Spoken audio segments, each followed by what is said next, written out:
누가복음 10장 17절 70인이 기뻐하며 돌아와 이르되 주여 주의 이름이면 귀신들도 우리에게 항복하더이다.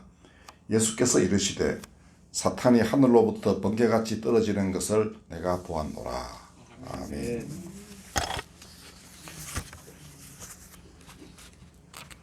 옛날 예수님 오시기 1000년 전에 다윗은 소년으로 양치기로서 살았습니다. 그런 그를 사무엘이 기름을 부어 장차 임금이 되겠다고 이렇게 약속을 해줬는데 별로 변화는 없었습니다. 그러나 블레셋과의 전쟁이 났다는 소식은 다윗에게도 들렸죠. 그래서 나도 한번 참전을 하겠다고 쫓아갔으나 형들 네가 뭐 이렇게 이제 좀 우습게 봤어요. 그런데 블레셋에는 골리앗이라는 아주 거대한 장군이 있었습니다. 아무도 당할 수가 없었어. 이스라엘은 연전연패. 그때 다윗이 그럼 내가 한번 해보겠습니다 했더니 궁여지책으로 사울 왕이 그래 한번 해봐라 했습니다. 그리고 자기 갑옷하고 칼을 하고 주니까 너무 커서 안 맞아요. 저는 원래 평소 하던 대로 하겠습니다 이러고 평소에 양 치면서 이제 늑대나 이런 다른 짐승으로부터 이 양을 보호해야 되니까 이제 돌팔매질에 아주 능했습니다. 이렇게 가죽끈에다가 돌을 이렇게 마지막에 매달아서 돌려가지고 던지면 백발백중의 아마 그런 기회를 갖고 있었던 것 같아요. 골리앗이 보니까 한시방이 짝이 없는 아주 앳된 소년이 나타났다니까. 그러니까 아주 이제 경멸을 했는데 다윗이 한 말이 너는 칼과 창과 단창으로 나왔지만 나는 만군의 여호와의 이름으로 내게 나아가노라. 이렇게 하고는 그대로 돌진하여 적당한 거리에서 돌팔매를 그대로 던지니까 이마에 맞아가지고 즉사하고 말았습니다. 자, 그는 평소에 하던 걸 가지고 나아갔어요. 딴 거 새로운 걸 거창하게 이렇게 장착을 하고 나아간 게 아니었습니다. 상대방이 저런 무기를 갖고 있으니 야 나도 칼을 들고 나가야 되겠다 이렇게 생각하지 않았다는 것입니다. 자기의 어색한 것 빼고 자기에게 제일 익숙한 것을 가지고 나아가서 이겼습니다. 그는 믿음이 있었죠. 내가 이렇게 양치기 하면서 닦은 기량을 하나님이 언젠가 쓰게 하실 것이다. 바로 이 자리가 그 자리구나 이렇게 이해했던 것입니다. 그러니까 암만 골리앗이 힘이 세다 해도 사자나 곰처럼 그만큼 힘이 세진 않았겠죠. 그러니까 늑대도 곰도 다 퇴치했던 다윗이라면 골리앗이 두려웠을 리가 절대 없었을 것입니다.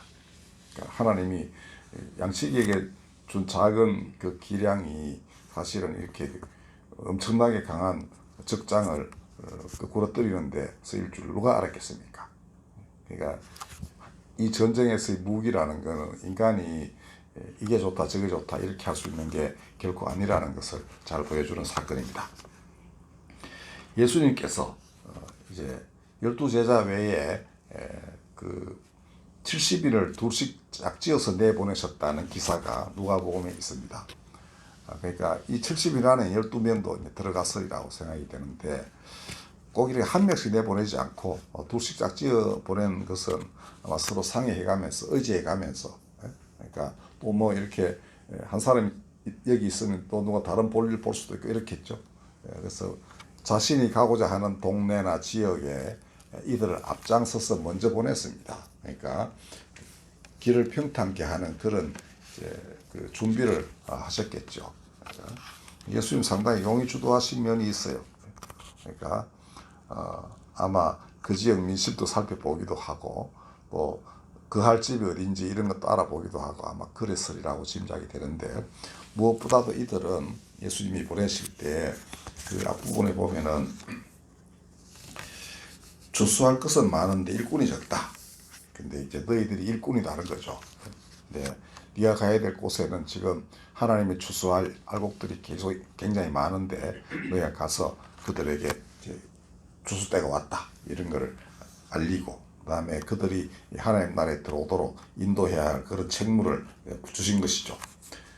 그때 말씀이 너희를 보냄이 어린 양을 이리 가운데로 보낸 것 같다. 이렇게 참 걱정이 되신 거죠. 야, 저것들 가서 적군은 참 골리앗처럼 강한 이런 것들이 도처에 그 웅크리고 앉아서 잡아먹으려고 하는데 자, 참 힘들다. 그러나 둘씩 가서 의지하면서 오직 하나님의 이름으로 너희가 이 나라의 복음을 전해야 한다고 하신 것입니다.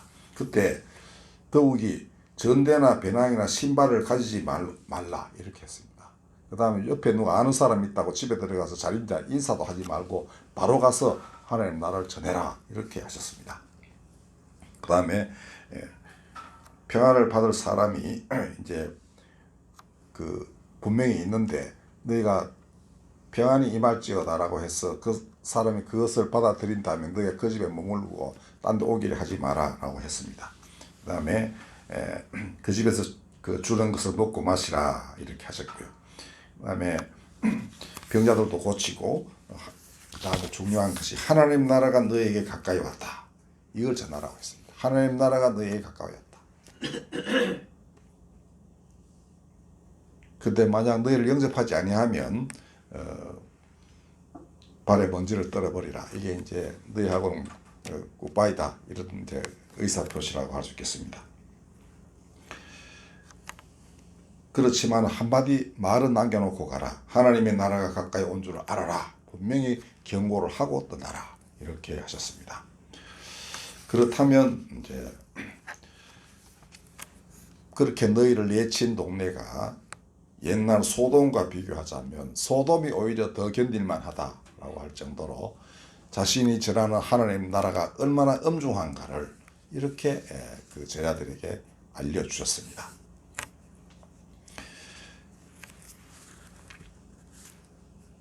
두로와 시돈이라는 것은 이제 이방 지역인데요. 여기도 이렇게 되어 있습니다.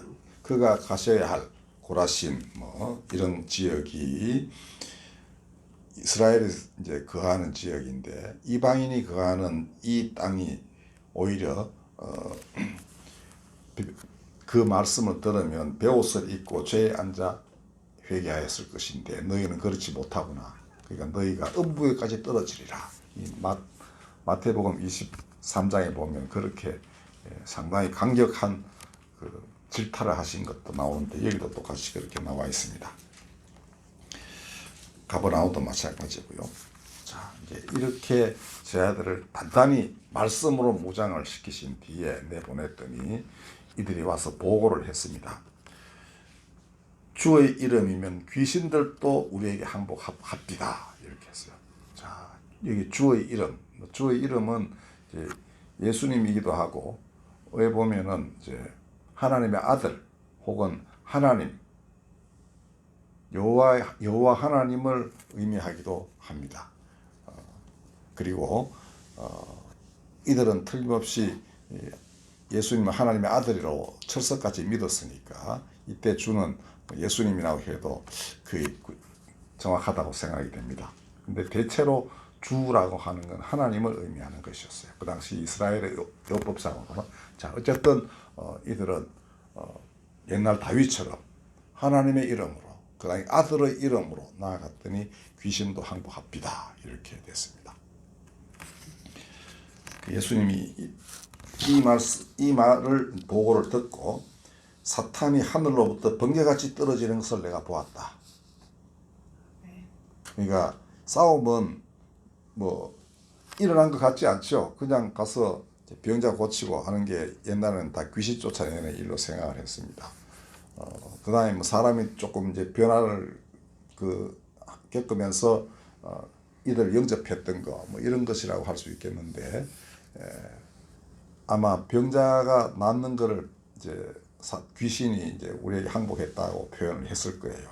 근데 예수께서는 그보다 더 근원적인 악의 세력이 너희로 인하여 하늘에 있다는 것은 권능을 가지고 뭔가 사람들을 지배하고 했던 그런 힘이라고 볼 수 있겠는데 그것이 땅으로 떨어지고 말았다. 이제 그들은 더 이상 권세를 부릴 수 없다. 이것을 제자들에게 알리셨던 것입니다. 그리고 뒤에 보면은 귀신들이 항복한다 해서 너희가 기고만장할 것은 아니다. 더 중요한 것은 너희 이름이 하늘에 기록된 것을 기뻐하라. 이렇게 하셨습니다.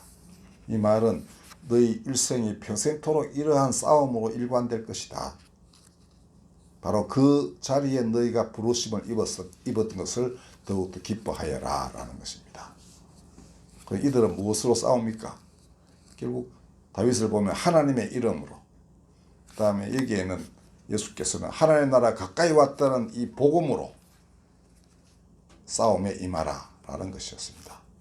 하나님의 이름으로라는 말은 내가 하나님의 이름을 부른다 라는 것은 내가 당신의 소유입니다. 나는 하나님의 것입니다 라는 의사표시입니다. 그 신앙 고백이라는 거죠. 우리가 하나님을 부르는 순간 우리는 내가 하나님의 것입니다 라는 고백을 한 것입니다. 어찌 보면 기독교는 아니어도 이런 일들은 많이 일어나죠. 도무지 인간으로서는 어떻게 할 수 없을 때 아이고 하나님 좀 도와주십시오 라고 하면 그때 나는 당신의 소유이니까 제발 어떻게 좀 해주십시오 라는 그런 고백이라고 할 수 있습니다. 그래서 하나님 신앙은 교회 울타리에 국한되어 있는 것이 아니라고 여러분들은 아셔야만 됩니다. 그러면 그때 하나님이 가만히 있으시겠습니까? 어떻게든 도움을 주시려 하시겠죠. 그 도움은 초자연적인 어떤 그런 게 아니라 주변 사람으로부터 올 가능성이 되게 없습니다. 누군가가 그를 도와준다든지 하면은 그것이 하나님의 역사인데 당사자는 정작 그것을 모르는 경우도 많겠죠. 그러나 사람은 하나님이 다 지으신 것이어서 이러저런 관계를 통하여 다 하나님의 은혜를 받게 되어 있는 것입니다. 그래서 만약 이렇게 부르짖는 사람이 있을 때 내가 그거를 돕는다면 나는 그때 하나님의 나라를 거기에 구현하고 있는 사람이 되는 것이고요. 또 그런 부르짖음을 온갖 참 고통스러운 그 부르짖음을 내뱉는 그런 사람은 하나님 나라를 구하는 사람이고요. 그들에게 하나님은 응답하시니까 그 응답을 수행해야 할 사람은 바로 먼저 부르심을 입어서 그런 소리에 귀를 기울이는 사람들.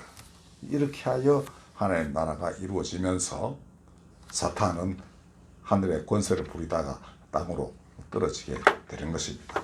그건 바꾸어 말해서 힘을 잃는다는 뜻입니다. 그러니까 직접 부딪혀서 막 싸우는 그런 형상이 아니라 하나님 나라가 서서히 확대되면서 자연스럽게 악은 힘을 잃어간다는 것을 뜻합니다.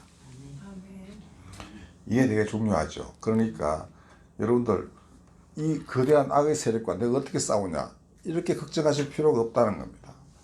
아까 다윗처럼 내 갖고 있는 작은 것 가지고 그대로 나아가게 되면은 그 나라가 바로 거기서 이루어진다라는 것입니다. 그리고 이제 여기 처음에 제자들을 내보내실 때에는 전대, 배낭, 신발 이런 것도 가지지 마라. 두벌 옷도 가지지 마라. 이렇게 하셨습니다.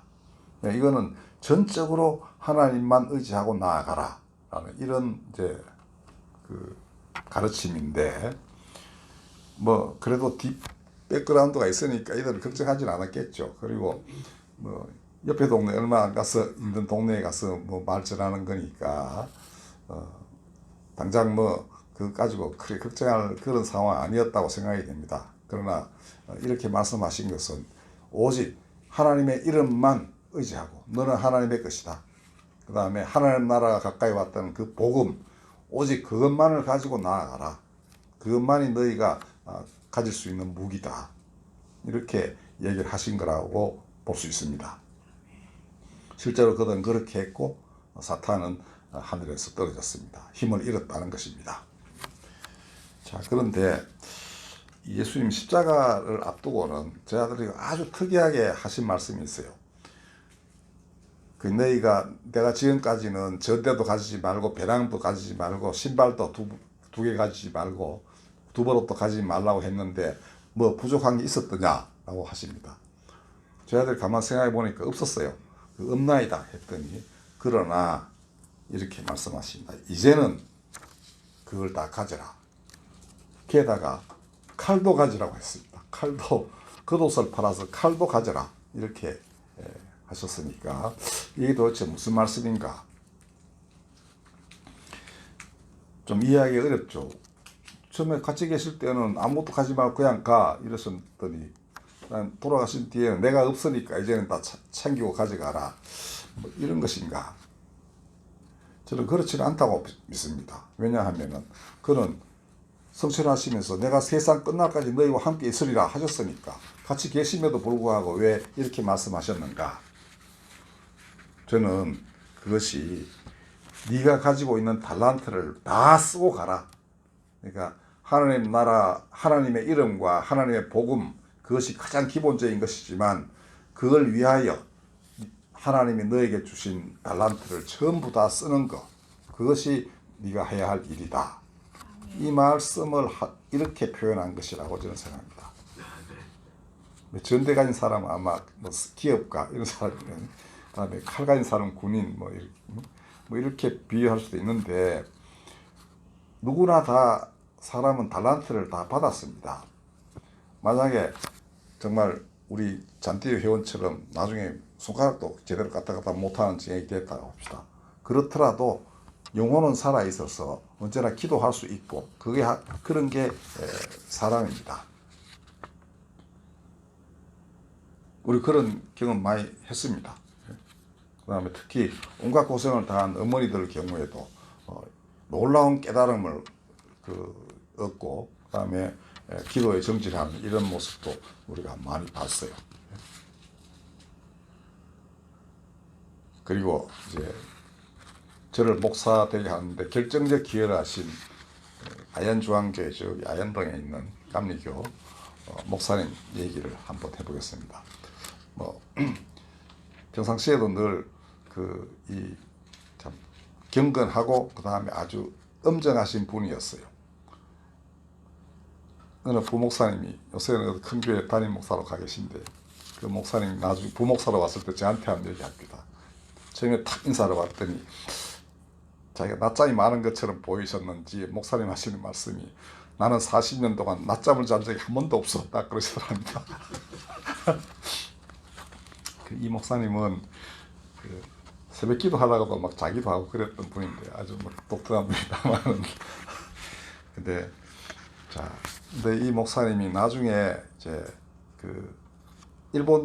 일본에서 이제 기독교인이 되셔가지고 청년회 활동도 하고 하시다가 칼럼 한 번을 이제 좀 일본의 민족적인 내용을 담은 칼럼을 쓰셨다가 청년회 회지에 결국은 불령선의로 몰려가지고 나중에 서대문 형무소에서 해방 직전에 몇 달간을 보내시게 돼요. 근데 이분이 그 교회는 굉장히 사회적 저명인사도 많이 오고 그랬습니다. 말년에 은퇴하셔가지고 사모님 먼저 돌아가시고요. 눈이 이렇게 점점 안 보이게 됐는데, 거의 안 보이게 됐을 때쯤에 제가 자주 갔었어요. 제가 강원도 계셨는데요. 근데 매일 이제 눈이 안 보이면 이제 뭐 사람 이름 볼 수가 없잖아요. 글로 쓰인 거. 머릿속에 기억되어 있는 자기가 알고 있는 모든 사람도 하나하나 호명하면서 기도를 하신답니다. 그게 뭐 한 500명도 넘는다고 저한테 이야기를 하셨어요. 그러니까 딴 거는 별로 하실 수 있는 일이 별로 남은 게 없잖아요. 그죠? 그 안에서 이제 그래도 손 터듬터듬 해서 이곳저곳 이제 방안은 왔다 갔다 하실 수 있겠지만은 하실 수 있는 남은 거는 기도하는 것밖에 없습니다. 그렇게 기도하시다가 이제 생을 마치셨는데, 제 생각에 그 일생 동안 전대도 가지고 신발도 신고 그 다음에 배낭도 메고 의원 칼까지 차고서 하나님 나라 일을 위해서 평생을 바치셨는데, 마지막에는 다 내려놓는 거예요. 다 이제 내려놓고 이제 오직 처음 출발했을 때와 같이, 처음 출발할 때 그게 뭐 있었습니까? 아무것도 없었죠. 그냥 처음 부르심을 입을 때는 대략 전대도 없고 아무것도 없는데 우리가 다 부르심을 입는 거예요. 또 그런 마음으로 하나님이 가라고 하십니다. 그러나 어느 날 그것이 정말 유용한 하나님의 무기가 됐을 때에는 의미 있는 것이 되죠. 그리고 이제 마지막에는 그거 다 이제 더 이상 쓸 수 없는 그런 날이 옵니다. 그때는 그거 다 내려놓고 오직 처음 부르심을 입었을 때 그 하나님이 주신 무기, 하나님의 이름과 하나님 나라의 복음, 오직 그것만을 가지고 그 나라에 들어가는 것입니다. 그래서 예수님이 처음에 가지지 말고 그냥 가라 하신 말씀이 참된 말씀입니다. 그 처음 부르심을 입을 때 그렇게 하시는 거예요. 그게 집착을 하지 말고, 그러니까 뭐 예수님 그런 말씀 많이 하셨습니다. 이것저것 뒤돌아보지 마라. 뭐 돌보야 할 뭐가 있는데, 소가 있는데요. 그러지 말라는 거죠. 그냥 떠나라. 근데 어느 날 떠나다 보면 이 필요한 날이 오죠. 그럼 원래 너에게 준 달란트가 있다. 썩히지 말고 최선을 다해서 써라. 그럼 분명히 씁니다. 그러나 또 마지막에는 그거 다 이제 쓸모없이 쓸 수가 없는 상황이 오겠죠. 인간이 노쇠하니까. 그때는 처음 출발했을 때 그 하나님 주신 딱 두 개의 무기, 하나님의 이름과 하나님 나라의 복음, 그것만이 온몸을 완전히 채우면서 하나님 나라에 들어가는 것입니다. 아멘. 뭐 우리 여기 계신 분들도 남은 세가 그렇게 뭐 수십 년씩 되는 건 아닌 것 같은데, 저는 여러분들 비슷합니다. 다 이런 일생으로 여러분들의 삶이 계속 이어지기를 축원합니다. 아멘. 기도하겠습니다. 하나님의 이름과 복음이 우리의 무기입니다. 때때로 주시는 전대, 신발, 때로는 칼까지 우리가 조금도 남김없이 오직 당신의 나라를 위해 쓰게 하여 주시옵고, 어느 날 그 모든 것이 쓸모없는 때가 오면 우리가 기꺼이 오직 당신의 이름과 그 복음만으로 당신 앞에 서게 하여 주시옵소서. 우리 구주 예수 그리스도의 이름으로 기도하였습니다. 아멘.